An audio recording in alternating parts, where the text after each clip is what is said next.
अजी नाजरीन मंडल मौजूद हैं शाह साहब चाची जुल कराची फिल्म जी बड़ी है हज़ारे दी कल्चर दी पहली सकाफत फिल्म बनी है।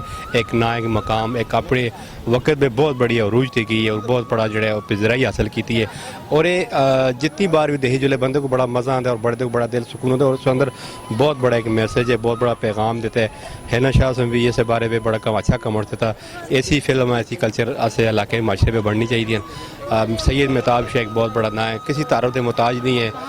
इन दी तारीफ़ में किस अल्फाज में करा जिस तरह एक समुद्र को कूजे में बंद करने के मुतरादफ है सैयद मेहताब शाह और कोला। आइए ना मिलते हैं। अस्सलाम वालेकुम शाह साहब। वालेकुम सलाम, क्या हाल है जनाब? ठीक हो? ठीक हो? अच्छा सर, खैरियत है? आर का दिया हो शाह साहब आर्ट कौंसल भी आज मौजूद हो, सारे तो जितने भी अदाकार स्टार हैं इतने मौजूद हैं। तो एक अपना एक फिल्म बनाई, एक बड़ा एक ना एक मकाम बने उस 1984-85 के बाद फिर जी फिल्म शाह साहब नहीं बन सकी ना। तो बनाई है एक ही फिल्म बनाई है। देखो फिल्म का काम एक ऐसा काम है, थिएटर होवे ड्रामा होवे या फिल्म का काम होवे थोड़ा भले होवे लेकिन साफ सुथरा तो होवे ना, किसी को पसंद आवे ना। फिल्म लिखते वक्त ये सोचा कि ये जरा जुमला लिख रहे हैं आया ये मेरी ज़ाती माँ भैन उसको सुन के बर्दाश्त कर रखती है, देख के बर्दाश्त कर रखती है।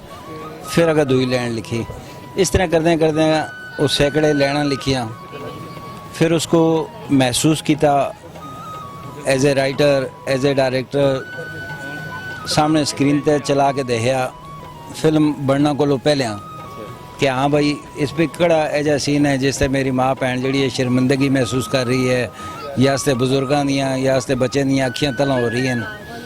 तो ये तसलसल तकरीबन 10-12 साल रहा, लिखते रहे मिटाते रहे लिखते रहे मिटाते रहे। तो वो फिर जो कणका को तुम सही दो हफ्ता 2 हफ्ते फिर वो एक तरक जुलती है, उसमें जो एक स्मैल आती है, फिर तुम उसको निचोड़ के उसमें जो जरा आटा कट दो उसको नशाश्ता आते हैं।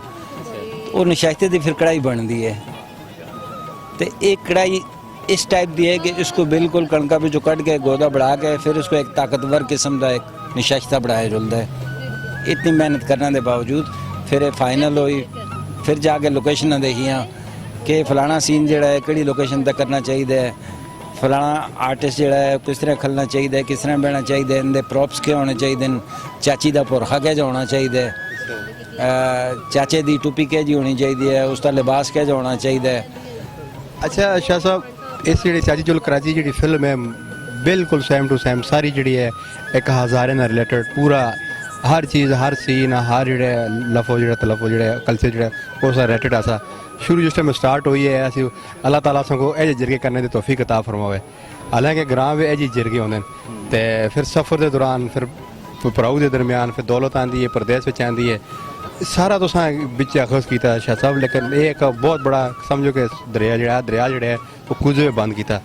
इतना बड़ा यकीन बनो कि आज दौर में फिल्म दोबारा कर मुमकिन है कि ऐसी फिल्म उस जगह को उस मुकाम को नहीं पहुँच सकती। जिस तरह अंग्रेज़ ने एक टाइटैनिक फिल्म बनाई है, वो टाइटैनिक पूरी वर्ल्ड में जी एक ही फिल्म बनाई टाइटैनिक ना हज़ारे के अंदर या दहे जो पूरे पाकिस्तान के अंदर जो ये जी फिल्म बनी है एक वाइज फिल्म बनी है।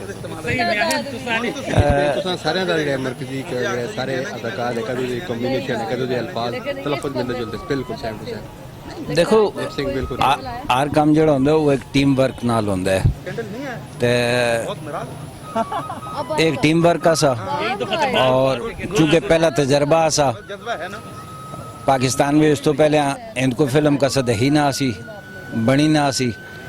और कतील शफाई साहब हरीपुर तो ताल्लुक रखते से बहुत बड़े शायरा से ये उन्होंने ख्वाब सा उन्होंने सुन किसी ज़माने में बढ़ाई सी इनको फिल्म उसका नाम सा किस्सा खानी बाजार। लेकिन उस वक्त दी जड़ियाँ सियासी ताकतां सियां वो इनको दियाँ और हज़ारे वाला दियाँ दुश्मना सियां उन्होंने सुन कतील शफाई साहब ने उस ख्वाब को पूरा नहीं होना देता। ये ख्वाब में मैट्रिक तो पहले कतील शफाई साहब नाल रूहानी तौर पर वादा किया कि तुझ ख्वाब में पूरा कर सा। सर इस चाची जुल कराची का नाम किस रखे सर? चाची जुल कराची का नाम जाहिर है मैं राइटर हाँ तो मैं ही रहा। तो हम ख्याल किसी ने सलाह मशवरा किया कि मैं फिल्म पढ़ा रहे हैं दोस्तों अहबाब नाल ਜਾਂ ਕਿਸੇ ਰਾਈਟਰ ਨਾਲ ਜਾਂ ਕਿਸੇ ਅਦਾਕਾਰ ਨਾਲ ਇਸ ਤਰ੍ਹਾਂ ਫਿਲਮ ਬਣਨੀ ਚਾਹੀਦੀ ਹੈ? ਜ਼ਾਹਿਰ ਜੀ ਗੱਲ ਹੈ, ਉਹ ਆਤੇ ਨੇ ਸਿਆਣੇ ਆਤੇ ਨਾ ਹੈ, ਮਸ਼ਵਰਾ ਤਾਂ ਕੰਨਾਂ ਨਾਲ ਵੀ ਕਰਨਾ ਚਾਹੀਦਾ ਹੈ। ਜੀ मैं दोस्तों नाल भी मशवरा किया, उस्तादा नाल भी किया, सीनियर नाल भी किया, और मुझे लोगों से डराया, मुझे लोगों ने डिसाइड किया, मुझे लोगों से मतलब है ये भी आया कि तू सैयद आदमी है तो कोई काम नहीं करना चाहिए, ये सीधा का काम नहीं ते, लेकिन मन की मर्जी ऐसी के करना आसा, और मन की मर्जी मैं पूरी की। शाह साहब तुसें घरों इजाजत हासिल करने दी? नहीं करो, बिल्कुल भी इजाजत ना सी, और घर वाले सुने इसकी बहुत ज़्यादा मुखालफत की। अच्छा, जिस टाइम फिल्म बन गई उस बाद घर वाले सुन दही है? घर वाले सुन तो उस वक्त नहीं देगी, फिर लोगों को सुनिया, लोगों को सुनिया तो फिर उनको ख्वाहिश पैदा हुई, ख्वाहिश पैदा हुई तो फिर मैं कोशिश करके, क्योंकि उस घर टी वी ना सा, किसी के घरों टी वी आन गए, फिर मैं फैमिली को बाल के तो फिर मैं दसी। फिर बड़ा था मज़ा आया उसी ऐसे मज़ा उस वक्त आया कि जिस वक्त अच्छी फिल्म वालिद साहब की अखा में जो अथरू आए, उन आया जुल कंजरा वाला कामयाब किया, सोना काम किया। बहुत शुक्रिया शाह साहब, तुसां टाइम कहता। बाकी जेह्ड़े अदाकार इन फिल्म दे जेह्ड़े इस पे अदा कीते उस भी असीं कैंसा तफसीलों से इंटरव्यू असें चाह कीते, मजीद तुसां टाइम ना कहंदे अपने तस्वीरदारां कन्नै गपशप मारो। किसान जी पहले तुसां बहुत शुक्रिया तुसां टाइम दित्ता। हाँ जी, नहीं कोई एक आस इलाके दा हज़ारे दा एक फखर हो, एक नाम तुसां दा जेह्ड़ा इलाके दा तुसीं एक ना दूसरा कल्चर सकाफत को तुसीं फरोग दे रहे हो, इस बारे तुसीं क्या आखो जेह्ड़े आने वाले नए टैलेंटेड हैं या नए लोग जेह्ड़े? अस्सलाम वालेकुम जी, कैसे हैं आप? सब ठीक ठाक हैं? अल्लाह पाक जी आपको खुश रखे। नया टैलेंट जो भी है, अच्छा नया टैलेंट जी ਜਿਹੜਾ भी है ठीक है, उन्होंने चांस दिते है जुले माशाल्लाह। पुराने सिंगर दे बहुत मतलब कम कर रहे हैं हज़ारे वास्ते भी और उन्होंने किए, लेकिन हुण मैं वो चांस तो ठीक है, और मेरे ख्याल में हुण जो टैलेंट आए दे वो बहुत बेस्ट है, बहुत अच्छा है जी। स्क्रीन तो आउट सुना गल बत जी पहली मरतबा मेहताब शाह को देखा था। हाँ हाँ जी, ओ के तसरात तो असल विच मैं अखबार भी जॉब कर दी आसियां, और उस वक्त वकालत दी भी क्लासा मेरिया स्टार्ट आसियां, तो मैं माँ चांस मिले कि भाई एक मेहताब शाह हैं उनके घर में जाना है। अच्छा।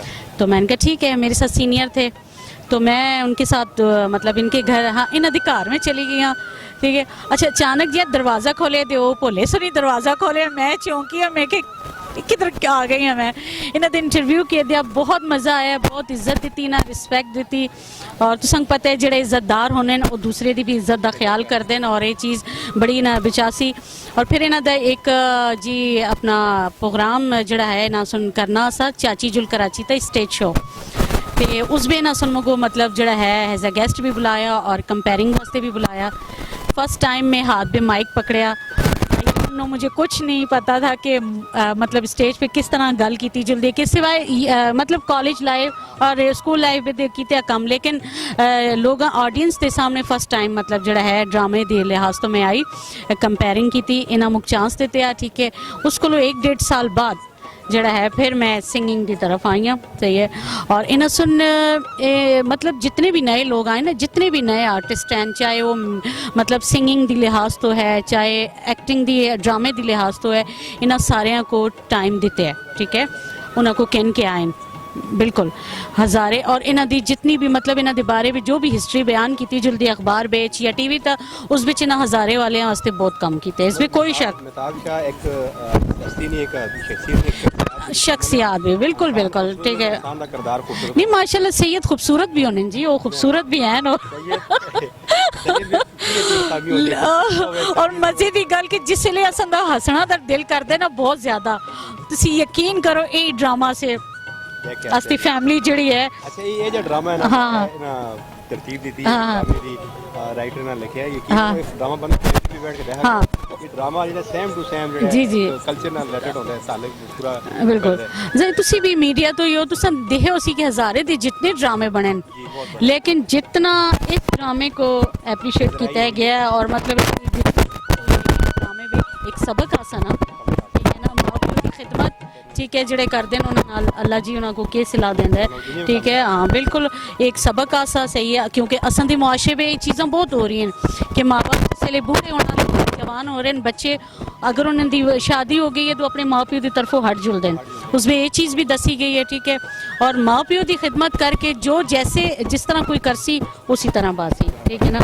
दुआ करनी है, मैं दे आखती हैं कि माँ प्यो की खिदमत नाल और ਚਾਚੀ ਜੁਲ ਕਰਾਚੀ ਦੇ ਜਿਹੜੇ ਇੱਕ ਕਿਰਦਾਰ ਅਦਾ ਕੀਤੇ, ਮਰਕਜ਼ੀ ਕਿਰਦਾਰ ਤੋਂ ਇਲਾਵਾ ਜਿਹੜੇ ਸਪੋਰਟ ਕੀਤੇ ਚਾਚੀ ਜੁਲ ਕਰਾਚੀ ਦੇ ਹਵਾਲੇ ਨਾਲ ਹਨੀਫ ਅਵਾਨ ਸਾਹਿਬ ਬਾਲਾ ਦਰਾਟੀ ਜਿਹੜੇ ਹਨੀਫ ਅਵਾਨ ਦਾ ਨਾਂ ਹੈ ਔਰਫ ਜਿਹੜਾ ਬਾਲਾ ਦਰਾਟੀ ਇਹਨਾਂ ਕਿਰਦਾਰ ਅਦਾ ਕੀਤਾ ਔਰ ਬਹੁਤ ਹੀ ਅੱਛਾ ਕਿਰਦਾਰ ਅਦਾ ਕੀਤਾ ਔਰ ਇਹ ਅੱਜ ਅਸਾਂ ਨਾਲ ਮੌਜੂਦ ਹਨ आर्ट कौंसल पाकिस्तान कराची में मौजूद हैं।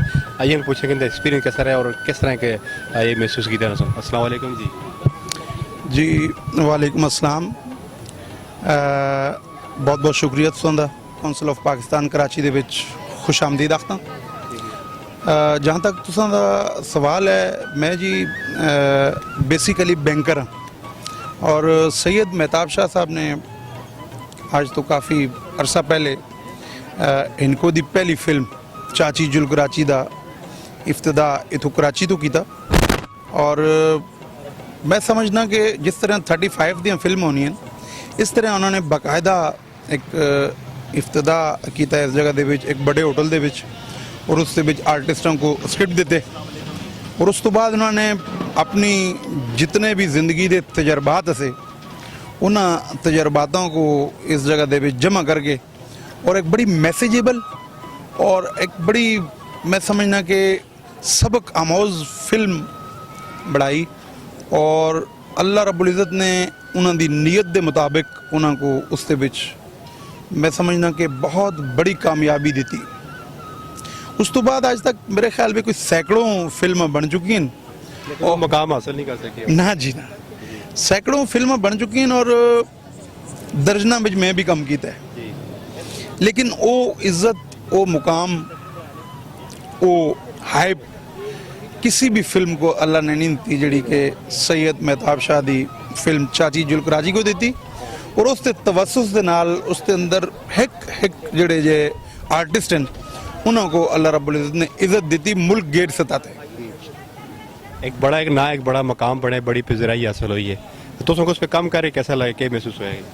देखो जी, जहाँ तक कम का ताल्लुक है, कम सब तो बड़ी खुशी की गल है कि असा सैयद ज़ात दे नाल कम कीते, उन्होंने बड़े एहतराम नाल असां को कम कराया और मैं समझना मैं इस तो पहले भी आख चुके हैं कि उस तो बाद असां इस किस्म का कोई कम आज दिन तक ना कर सके और बहुत इंजॉय किया, बहुत इज़्ज़त मिली है और मैं दुआ गो हूँ कि अल्लाह रब्बुल इज़्ज़त उन्होंने को फिर इतनी हिम्मत देवे कि कोई उस तो भी अच्छा प्रोजेक्ट असां दे हज़ारावाल कौम दे वास्ते करन और आने वाली असां दी नस्लां जिस तरह जड़े बच्चे उस वक्त चाची जुल कराची पे कम कर रहे थे आज वो माशाल्लाह जवान हो गए और लोग जड़े हैं उन्होंने को बड़ी हसरत की निगाह नाल देखते हैं कि यार आज भी वो बच्चा है जिस चाची जुल कराची पे कम किया था।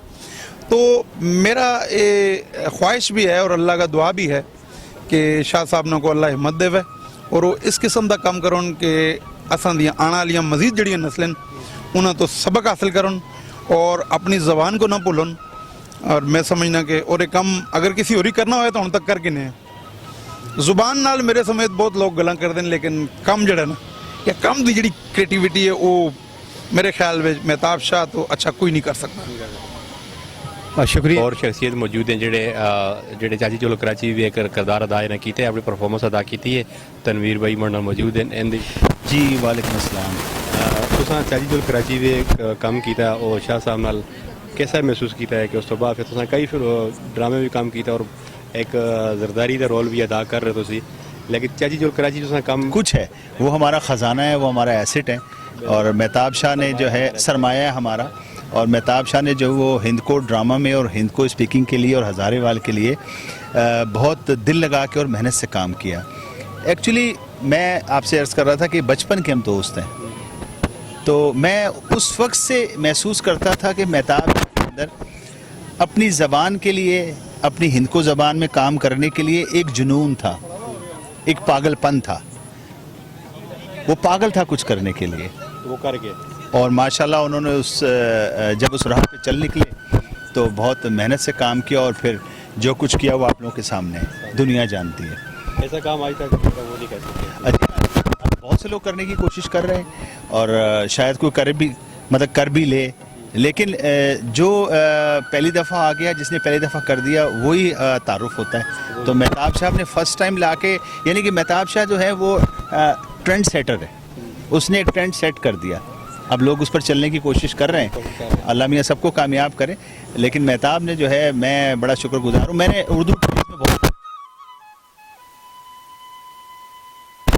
बहुत काम किया, टीवी पे हमने बहुत काम किया, लेकिन हिंद को ज़बान में जब मुझे मेहताब ने दावत दी कि यार ये मैं करने जा रहा हूँ, उसमें एक तनवीर का रोल है, चाची के जो बेटे हैं उनमें एक पढ़ा लिखा बेटा है जो शहर में है, उसका रोल आपने करना है। तो मेरे दोस्त का, मेरे भाई का हुक्म था, मैं काम कर सकता था।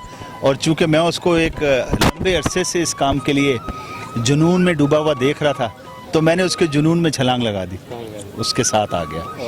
और फिर माशाल्लाह वो काम हमने किया, और वो काम जो है अल्लाह ताला ने उस काम को बहुत इज़्ज़त दी और बहुत बड़ी पहचान बनी वो, और मैंने उसको बहुत इंजॉय किया। अदा किया, परफॉर्मेंस की थी, और बहुत ही अच्छा जितने भी चजो कराची ड्रामे में फिल्म में जोड़े जितने लोगों का कार स्टार काम किया, बड़ा अच्छा और अच्छे और ऐसे तरीके से काम किया। और इस फिल्म को बहुत ही ज़्यादा पजराई असर जिसपे हज़ारे का कल्चर, हज़ारे की सकाफत को फ़रोग मिला और हज़ारे का नाम रोशन होया। और ऐसी फिल्म जी है अज तक 1984 भी बनी, लेकिन अज तक 2020 तक ऐसी फिल्म अज तक कोई भी नहीं बना सके। और इस अपना एक मकाम पैदा किया, और अज तक किसी सैकड़ों फिल्में बनिया जारी दियाँ, लेकिन किसी ने आज रिकॉर्ड ना तोड़ सका। चौधरी मुरादात दीजिए इजाज़त, इंशाल्लाह नेक्स्ट प्रोग्राम साथ फिर हाजिर होंगे रमज़ान मोगल के साथ, कराची। अल्लाह हाफ़िज़।